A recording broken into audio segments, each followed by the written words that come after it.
სანამ ჩვენ გადავალთ განხილვაზე მარკეტინგისა, ხელოვნების და კულტურის სფეროში, მე მინდა გავიხსენოთ რა არის კულტურის ორგანიზაცია. პირველ რიგში, კულტურის ორგანიზაცია ეს არის ისეთი ორგანიზაცია, რომელიც აწარმოებს კულტურის პროდუქტს ან კულტურის მომსახურეობას. ეს შესაძლებელია შემდეგ სფეროებში, როგორც საშემსრულებლო ხელოვნება, ანუ დრამა, მუსიკა, ოპერა, თეატრი, სახვითი ხელოვნება, როგორიც არის გალერეები და მუზეუმები, ისტორიული მემკვიდრეობა, ბიბლიოთეკები, არქივები, კულტურული ძეგლები, ინდუსტრია კულტურის და ხელოვნების სფეროში, ეს არის ფილმები, ხმის ჩამწერი, სტუდიები, მიუზიკლები, გამომცემლობები, ხელობები და ბოლოს მასობრივი საინფორმაციო საშუალებები, რადიო, ტელევიზია და პერიოდიკა. კულტურის ორგანიზაციის არსებობა შეუძლებელია, თუ მასში არ არის ხელოვანი. ხელოვანი ეს შეიძლება იყოს შემოქმედი, ანუ დრამატურგი, მწერალი, კომპოზიტორი, მხატვარი, ასევე შემსრულებლები, მსახიობები, მოცეკვავეები, მუსიკოსები, დიზაინერები, რომლებიც ქმნიან კოსტუმებს და დეკორაციებს თეატრებში, მმართველები, ანუ რეჟისორები, პროდიუსერები და დირიჟორები და სამხატვრო ხელმძღვანელები. მას ასე კულტურის ორგანიზაციას ახასიათებს პირველ რიგში ის, რომ მასში მთავარი როლი ენიჭება ხელოვანს და მეორეს მხრივ, რომ გვაქვს საქმე ხელოვნების ნიმუშის პროდუქტთან. ძალიან ხშირად შემოქმედნი მუშაობენ ინდივიდუალურად, მაგალითად სახვით ხელოვნებაში, მხატვრები, მოქანდაკეები, დრამატურგები, კომპოზიტორები, მწერლები და პოეტები.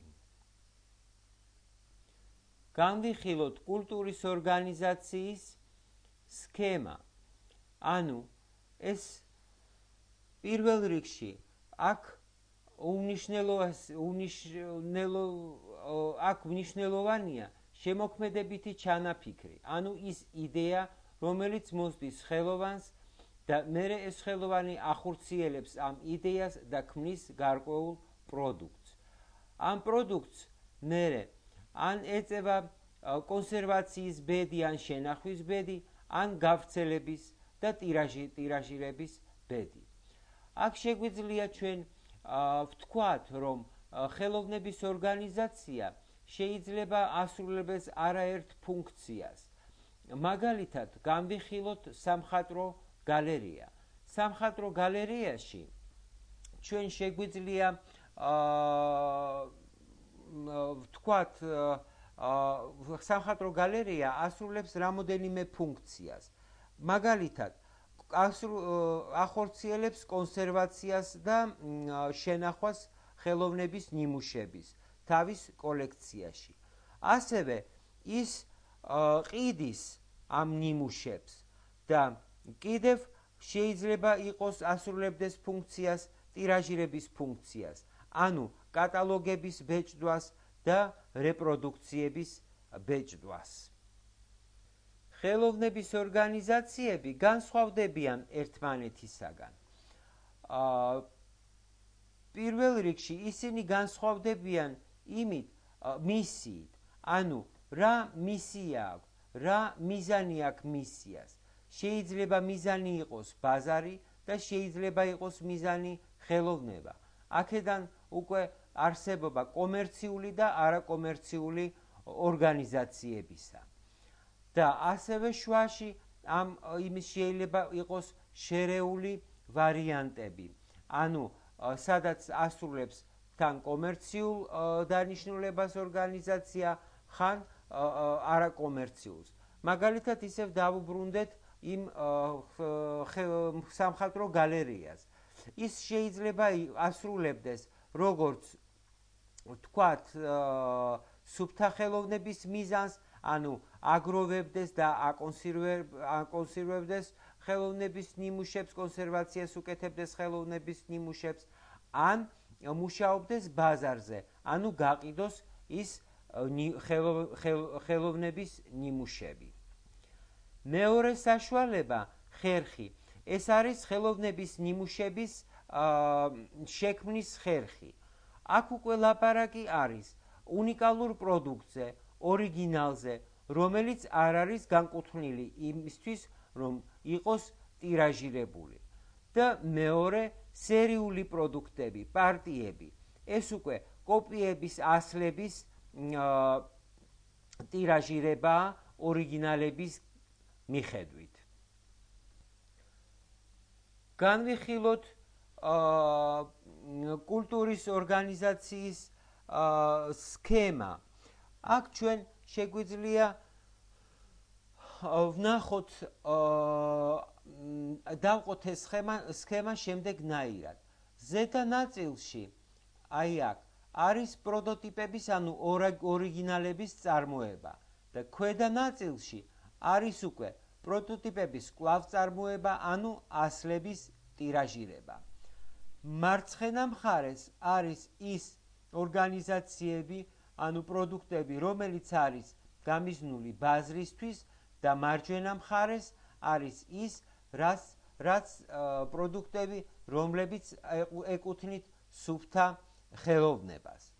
თუ ჩვენ განვიხილავთ აქ კვადრატებს, პირველ და მეორე კვადრატს, ეს არის პროდუქტები, ხელოვნების პროდუქტები, რომლებიც ორიენტირებულია ბაზარზე, პროდუქტზე. მესამე, მეოთხე კვადრატებში ეს არის პროდუქტები, რომელიც ორიენტირებულია ბაზარზე. აქ უკვე გამოიყენება სხვადასხვა მარკეტინგული მოდელები. პირველ შემთხვევაში, პირველ და მეორე კვადრატში გამოიყენება მარკეტინგული მოდელი კულტურისთვის და მესამე, მეოთხე კვადრატში გამოიყენება მარკეტინგული მოდელი ტრადიციული. თუ ჩვენ განვიხილავთ, თქვათ, აქ კვადრატში აქ იქმნება უნიკალური პროდუქტი, მაგრამ ეს პროდუქტი არის გათვლილი ბაზარზე. C კვადრატში იქმნება ისევ პროდუქტი, მაგრამ ეს პროდუქტი ხელოვნების ნიმუში, მაგრამ ეს პროდუქტი არის გათვლილი ტირაჟირებაზე. მაგალითად, ლექსების კრებული, რომელიც არის ხელოვნების ნიმუში, მაგრამ ხდება მისი ტირაჟირება. B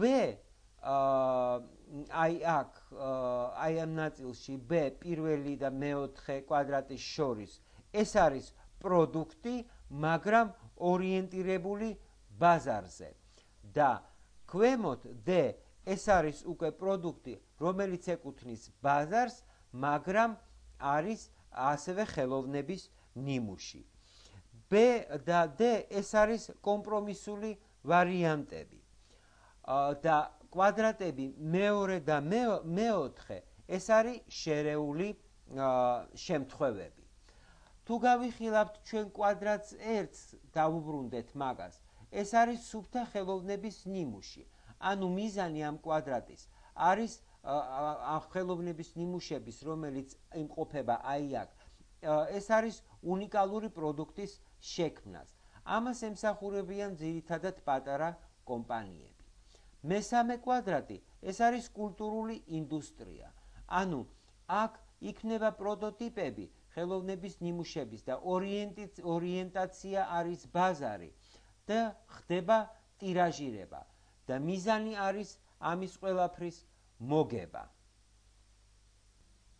კოტლერი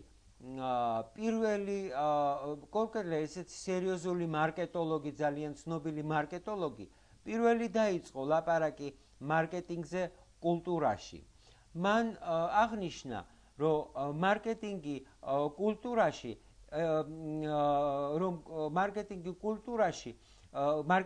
უბრალოდ კულტურის მარკეტინგში ხელოვნების ნიმუში, ანუ შემოქმედებითი პროდუქტი დგას პირველ ადგილზე და აქ აუცილებელია კონტაქტი აი ამ პროდუქტთან. აქედან გამომდინარე, ჩვენ შეგვიძლია ვთქვათ, რომ მთავარი იდეა კულტურის მარკეტინგისა ეს არის ის, რომ ვაიძულოთ, რაც უფრო შეიძლება მეტი ადამიანი შევიდეს აი ამ კონტაქტში კულტურულ პროდუქტთან. ძირითადი მიზანი კულტურის მარკეტინგის ეს არის ის კი არა, რომ დავაკმაყოფილოთ მოთხოვნები მომხმარებლის, როგორც ხდება ბიზნესში, არამედ დავარწმუნოთ, რაც უფრო შეიძლება მეტი მომხმარებელი გაეცნოს ამ კულტურულ პროდუქტს და შეაფასოს იგი. და ბოლო მიზანი ამ ყველაფრის არის უფრო შემოქმედებითი, მხატვრული, ვიდრე ფინანსური. მაგალითად, ფერწერის ნიმუში კიდევ ერთი მაგალითი, გამოფენის მოწყობა, ან ვთქვათ ვორქშოპის ჩატარება მსახიობებისთვის. აი ამ სამ მაგალითში, რა თქმა უნდა, პირველ ადგილას დგას შემოგვეთებითი მხატვრული მიზანი, როგორც შექმნა ფერწერის ნიმუშის, გამოფენის მოწყობა, ამ მსახიობებისთვის ვორქშოპის ჩატარება, ვიდრე ფინანსური მიმართულება. კომერციული სექტორი ქმნის პროდუქტს მომხმარებლის მოთხოვნისთან მიხედვით და შემოქმედებითი სექტორი ქმნის პროდუქტს და მერე უკვე ეძებს ამისთვის მომხმარებელს. კულტურული ორგანიზაციისთვის პროდუქტი პრაქტიკულად ფორმირებს მაყურებელს, პუბლიკას. ამის საფუძველზე ჩვენ შეგვიძლია დავყოთ ხელოვნების ბაზარი სამ სეგმენტად. ესე დაყო ხელოვნების ბაზარი ესეთი ცნობილი მარკეტოლოგი, როგორიც არის ხირშმანი. ხირშმანი ამბობს, რომ ეს სამი სეგმენტი არის შემდეგი. პირველი, ეს არის შემოქმედება ორიენტირებული შემოქმედზე. ანუ აუდიტორია ამ შემთხვევაში არის თვითონ შემოქმედი და მიზანი არის თვით გამოხატვა. მაგალითად, ისევ ავიღოთ ფერწერის ნიმუში. გარკვეული სურათი, ის არის შემოქმედისთვის შექმნილი და არის მისი თვით გამოხატვა. თუ ის ვთქვათ, თუ მას არ აქვს რაღაც კომერციული მიზანი. მეორე სეგმენტი ბაზრის, ეს არის შემოქმედება ორიენტირებული გამორჩეულებზე, ანუ გამორჩეულ პუბლიკაზე.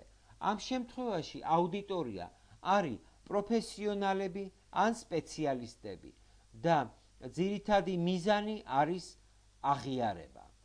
და ბოლო მესამე სეგმენტი, ეს არის კომერციული შემოქმედება. ამ შემთხვევაში აუდიტორია არის მასიური მაყურებელი და მიზანი არის ფული. ამის საფუძველზე ჩვენ შეგვიძლია ვილაპარაკოთ მარკეტინგულ მოდელებზე. ტრადიციული მარკეტინგული მოდელი. ტრადიციული მარკეტინგული მოდელი წარმოადგენს შემდეგ პროცესს. ანუ პირველ რიგში შეისწავლება ბაზარი, ბაზრის მოთხოვნა, რა პროდუქტი არის საჭირო, როგორი პროდუქტი არის საჭირო. მერე ეს ინფორმაცია მიდის საინფორმაციო სისტემაში, სადაც მუშავდება და მერე უკვე ეს ინფორმაცია გადადის კომპანიაში. კომპანია ქმნის პროდუქტს და უკვე მარკეტინგული კომპლექსის საშუალებით, სადაც შედის პროდუქტი, ფასი, ადგილი და წინწაწევა, უკვე ახორციელებს ამ პროდუქტის პრაქტიკულად სრულ შეფუთვას. ანუ აქ უკვე კონკრეტულად ჩვენ ვლაპარაკობთ პროდუქტის სახეობაზე, პროდუქტის ფასწარმოებაზე, ანუ რა ეღირება ეს პროდუქტი, ადგილზე, სად გაიყიდება ეს პროდუქტი და როგორ უნდა დავაწინაუროთ ეს პროდუქტი. ანუ პრაქტიკულად გავუკეთოთ ამ პროდუქტს პრომოუშენი. ამის მერე ეს პროდუქტი ისევ ბრუნდება ბაზარზე მომხმარებელთან. თანმიმდევრობა ამ სისტემაში შემდეგია: ბაზარი, საინფორმაციო სისტემა, კომპანია, მარკეტინგული კომპლექსი და ისევ ბაზარი. ანუ საწყისი წერტილი და ბოლო წერტილი არის ბაზარი. ეს მოდელი გამოიყენება იმ შემთხვევაში, როდესაც კულტურული ორგანიზაცია არის ორიენტირებული ბაზარზე. ჩვენ ვთქვით ასევე, რომ კულტურული ორგანიზაცია შეიძლება იყოს ორიენტირებული უნიკალური პროდუქტის შექმნაზე. ამ შემთხვევაში უკვე მუშაობს მარკეტინგული მოდელი კულტურისთვის და ხელოვნებისთვის. რა ხდება აქ? ამ პროცესში პროდუქტი უკვე არსებობს.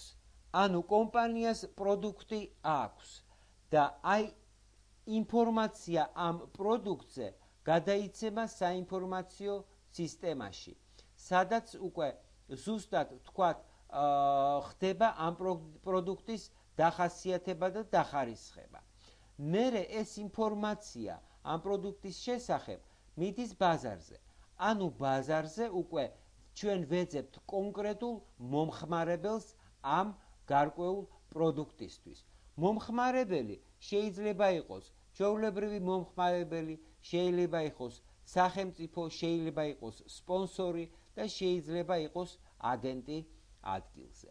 როდესაც მომხმარებელი, ანუ სამომხმარებლო ჯგუფი აი ამ პროდუქტის უკვე განსაზღვრულია, ეს ინფორმაცია ისევ ბრუნდება საინფორმაციო სისტემაში, მუშავდება და უბრუნდება კომპანიას. და კომპანია იწყებს მარკეტინგული კომპლექსის დამუშავებას.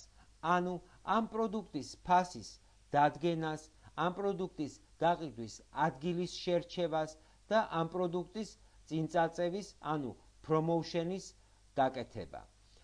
ამ მთელ პროცესში ჩვენი თანმიმდევრობა იქნება ესეთი: ანუ კომპანია პროდუქტი, ანუ უკვე არსებული პროდუქტი, მერე ჩვენ გადავდივართ საინფორმაციო სისტემაზე, საინფორმაციო სისტემიდან ბაზარზე, ბაზრიდან ჩვენ ისევ ბრუნდებით საინფორმაციო სისტემაში, მერე ჩვენ უბრუნდებით ისევ კომპანიას, კომპანია მარკეტინგულ კომპლექსში და მარკეტინგული კომპლექსი უკვე უშვებს აი ამ პროდუქტს ბაზარზე. ანუ აქ ჩვენ რომ შეგვიძლია ვთქვათ, საწყისი წერტილი არის პროდუქტი და ბოლო წერტილი არის ბაზარი. ანუ პროდუქტიდან ჩვენ მივდივართ მომხმარებლამდე. განვიხილოთ მარკეტინგული კომპლექსის შემადგენელი ნაწილები. ეს არის პროდუქტი, ეს არის ბაზარი, ეს არის პროდუქტი, ეს არის ფასი, ეს არის ადგილი, ეს არის წინწაწევა, ეს არის ადამიანები, ეს არის პროცესი და ეს არის დაყმაყოფილება. განვიხილოთ ბაზარი. ბაზარი ეს არის მომხმარებელთა ჯგუფი. რა თქმა უნდა, ეს მომხმარებელთა ჯგუფი ქმნის გარკვეულ მოთხოვნას. კომერციული ორგანიზაცია ამუშავებს პროდუქტს და ამასობაში ფიქრობს კლიენტზე. ანუ კლიენტი მისთვის არის მთავარი და პროდუქტს ქმნის კლიენტის მოთხოვნის და მიხედვით. კულტურული ორგანიზაცია პირიქით უკვე კულტურულ ორგანიზაციას აქვს პროდუქტი და ის ამ პროდუქტის მიხედვით განსაზღვრავს კლიენტს. ბაზარზე მოქმედებენ ზეგავლენას ახდენენ შემდეგი ფაქტორები, როგორიც კონკურენციაა. ანუ კონკურენცია ეს არის ისეთი ფაქტორი, რომელიც ჩვენ შეგვიძლია რაღაცნაირად ვარეგულიროთ. თუნდაც ვთქვათ, თუ რომელიმე კომპანიამ დაწიათ ფასი რაღაც გარკვეულ პროდუქტზე, ჩვენ შეგვიძლია ცოტა დავწიოთ ფასი ამ პროდუქტზე და ასე რაღაცნაირად ვარეგულიროთ ეს კონკურენცია. მაგრამ არსებობს ფაქტორები, რომლის კონტროლირება შეუძლებელია, მაგრამ ისინი აუცილებლად გასათვალისწინებელია. ეს არის მაკროგარემოცვის ფაქტორები. მაკროგარემოცვის ფაქტორებში შედის დემოგრაფია, კულტურა, ეკონომიკა, ტექნოლოგიები, კანონმდებლობა, პოლიტიკა, სახელმწიფო პოლიტიკა და სხვა ის ფაქტორი, რომლის რეგულირებაც ჩვენ ვერ ვახდენთ. ბაზარი შეიძლება იყოს დაყოფილი სეგმენტებად შემდეგი კრიტერიუმების მიხედვით. ერთის მხრივ ეს არის მომხმარებელი, არა მომხმარებელი, ეს არის დასწრების სიხშირე თეატრში მაგალითად ან გამოფენებზე, ეს არის ის რა პროდუქტს ანიჭებს უპირატესობას მომხმარებელი, ეს არის დაყმაყოფილების დონე, პროდუქტით დაყმაყოფილების დონე. ან შეიძლება იყოს სხვა სეგმენტაცია, ტერიტორიის დამიხედვით, დემოგრაფიის დამიხედვით, სადაც ჩვენ შეგვიძლია ხაზი გაუსვათ, თქვათ, ასაკს, სქესს, ოჯახურ მდგომარეობას, სოციოეკონომიური სეგმენტაცია, როდესაც ჩვენ ვითვალისწინებთ შემოსავლების დონეს და ფსიქოგრაფიული სეგმენტაცია. ეს არის ახალი შემოტანილი სეგმენტაცია, ფსიქოგრაფიული სეგმენტაცია, რომელიც ნიშნავს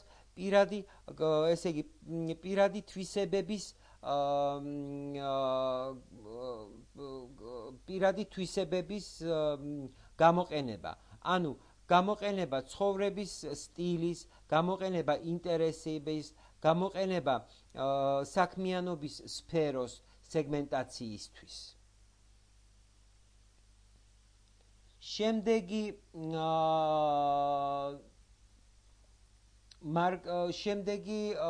ელემენტი მარკეტინგული სისტემის არის მარკეტინგული საინფორმაციო სისტემა.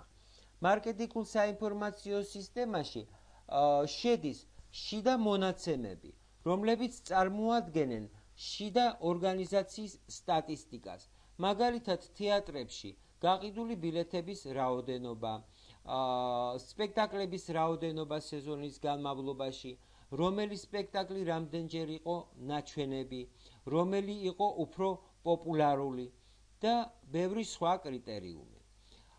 მეორადი მონაცემები ეს არის ინფორმაცია, რომელიც არის გამოქვეყნებული გარკვეულ ანგარიშებში, ბიულეტენებში. მაგალითად, ეს შეიძლება იყოს ინფორმაცია პროდუქტზე მოთხოვნისა ან სხვა. და პირველადი მონაცემები. ეს არის ინფორმაცია, რომელსაც აგროვებს თვითონ ორგანიზაცია. ამისთვის ჩვენ ვიყენებთ ანკეტებს, ჩვენ ვიყენებთ კითხვარებს და ამ კითხვარების და ანკეტების საშუალებით ვაგროვებთ შიდა ორგანიზაციის სტატისტიკას. მაგალითად, ეს შეიძლება იყოს რა კულტურული ღონისძიებები უფრო მოსწონს მომხმარებელს, რა უნდა ნახოს, რა ფორმით უნდა ნახოს, ვთქვათ, რა უნდა ღირდეს ბილეთი ამა თუ იმ ღონისძიებაზე და ბევრი სხვა კითხვა, რომელიც აინტერესებს ორგანიზაციას თავის შიდა მარკეტინგისთვის. დავუბრუნდეთ კიდევ მარკეტინგულ კომპლექსს.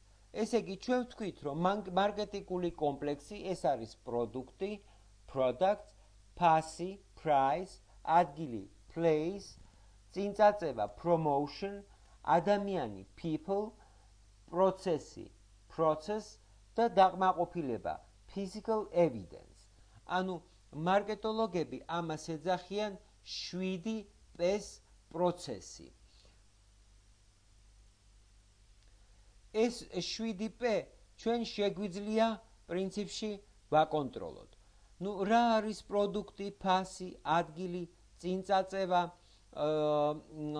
ჩვენ პრინციპში ვიცით, მაგრამ რას ნიშნავს ადამიანი? ადამიანი ნიშნავს იმას, ანუ ვისთვის არის გათვლილი ეს პროდუქტი. პროცესი ნიშნავს იმას, როგორ უნდა მიაღწიოს პროდუქტმა თავის მომხმარებელს და დაკმაყოფილება რამდენად პოტენციური მომხმარებელი იქნება დაკმაყოფილებული ამა თუ იმ პროდუქტით. კულტურის მარკეტინგში პროდუქტი არის ათვლის წერტილი და კულტურის ორგანიზაციაში პროდუქტს უჭირავს მნიშვნელოვანი ადგილი.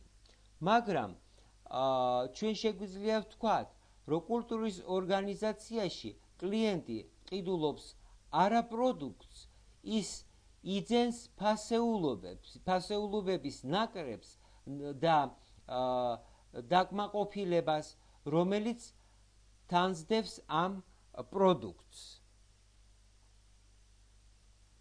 შემდეგი მარკეტინგული კომპლექსის შემადგენელი არის ფასი.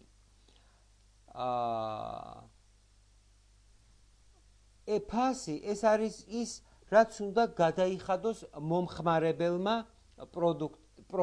პროდუქტში. რისგან შედგება ფასი, კულტურული ღონისძიებების ფასი? პირველ რიგში ეს არის თვითონ პროდუქტის თვითღირებულება. ამასობაში მეორე, ეს არის არაპირდაპირი ხარჯები, ანუ რაღაც დამატებითი ხარჯები, რომელიც უნდა გაიღოს მომხმარებელმა, მაგალითად ტრანსპორტში, მაგალითად კაფეში, თეატრში, ან მაგალითად ფარეხში, სადაც უნდა დააყენოს თავისი ავტომანქანა. და დახარჯული ძალისხმევა. დახარჯული ძალისხმევა გულისხმობს, თქვათ, იმ ძალისხმევას, რომელსაც ჩვენ ვხარჯავთ, როდესაც ვყიდულობთ ბილეთს, ან როდესაც ჩვენ ვხარჯავთ დროს სპექტაკლის ყურებაზე, ან ვხარჯავთ დროს იმ გზაზე, რომელიც საჭიროა თეატრამდე მისვლისთვის. ამიტომ ფასი ატარებს კომპლექსურ ხასიათს. ფასი ასევე არის ხარისხის მაჩვენებელი. რა თქმა უნდა, ეხლა ფასი ბევრად ნაკლებია ვიდრე კულტურული პროდუქტის თვითღირებულება.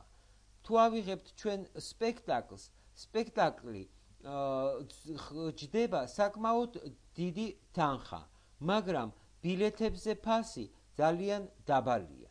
ამისთვის საჭიროა ფასწარმოების პოლიტიკის შემუშავება. ფასწარმოების პოლიტიკის შემუშავება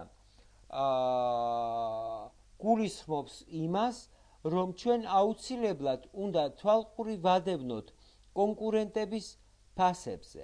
ასევე აუცილებლად უნდა ჩავატაროთ გამოკითხვები მოსახლეობაში და ასევე ჩვენი ფასები უნდა იყოს მოქნილი. მაგალითად, უნდა იყოს გარკვეული ფასდაკლება მოსწავლეებისათვის, პენსიონერებისათვის და ამასობაში უფრო ძვირი ბილეთები კორპორატიულ ღონისძიებებზე. და ბოლოს უნდა ხდებოდეს საწარმო შემოქმედებითი ხარჯების აღრიცხვა. მაგრამ ხელოვნების ნიმუშის ან ხელოვნების პროდუქტის ფასი არის ის, რომელიც მზად არის გადაიხადოს მომხმარებელი.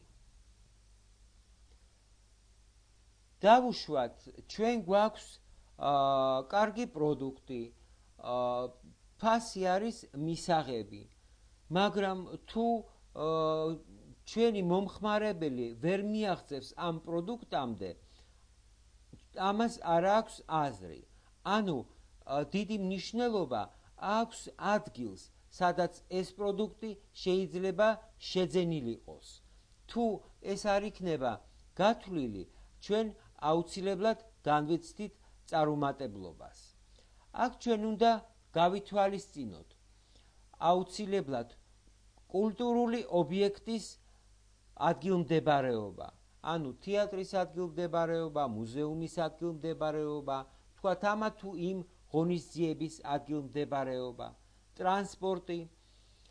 ასევე უნდა გავითვალისწინოთ ბილეთების შეკვეთა ტელეფონით, საკრედიტო ბარათების გამოყენება და ინტერნეტი, იმისთვის რომ შევიძინოთ თქვათ ბილეთი ან გავაკეთოთ შეკვეთა ან ბრონირება ბილეთების. ჩვენ გვაქვს პროდუქტი, ფასი არის განსაზღვრული, არსებობს უკვე ადგილი, კონკრეტული ადგილი. ეხლა დგება საკითხი, როგორ მოვიზიდოთ პოტენციური კლიენტის, ანუ მომხმარებლის ყურადღება და დავარწმუნოთ ის, რომ მან შეიძინოს ეს ხელოვნების პროდუქტი ან კულტურული პროდუქტი. აქედან გამომდინარე, ჩვენ შეგვიძლია ფორმულირება გაუკეთოთ წინწაწევის მიზნებს.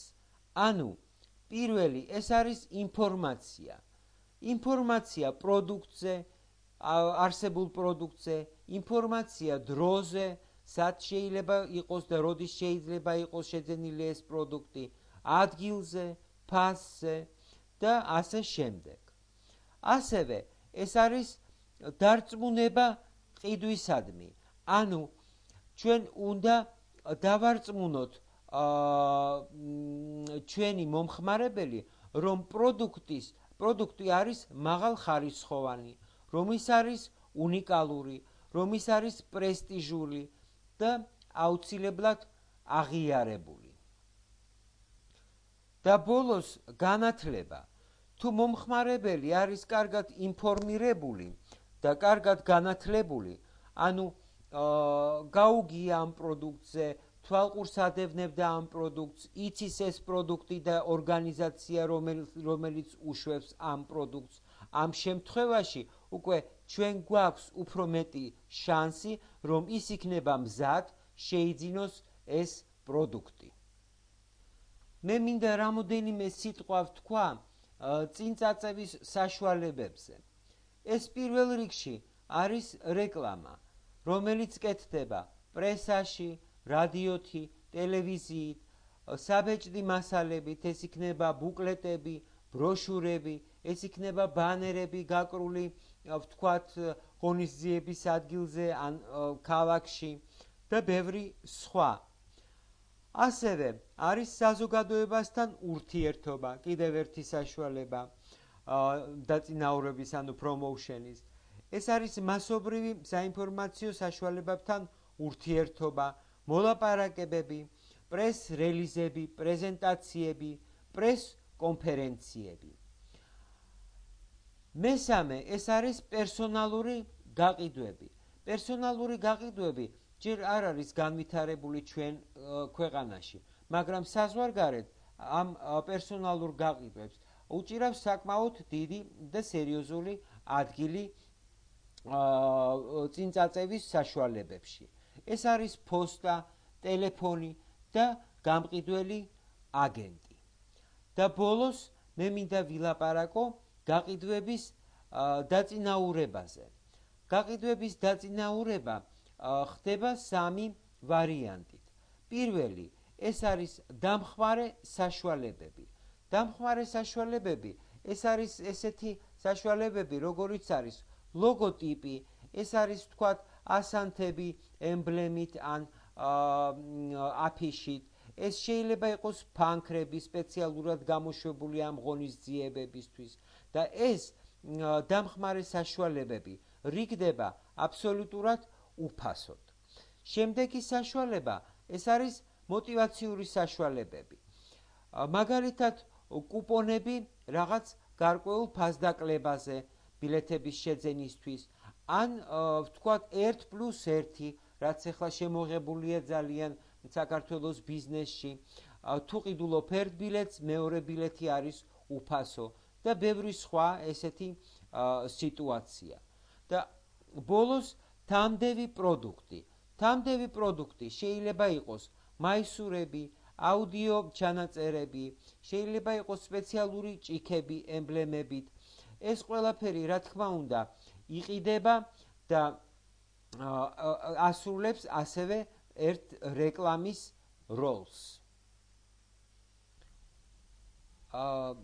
ჩვენ არ გავჩერდებით ამ ყველა პუნქტზე ძალიან საფუძვლიანად, იმიტომ რომ ეს არის სრული კურსის თემები და აქ ჩვენ ეს თემები განვიხილეთ მოკლედ, რომ თქვენ გქონდეთ წარმოდგენა რა არის მარკეტინგი კულტურაში და ხელოვნებაში.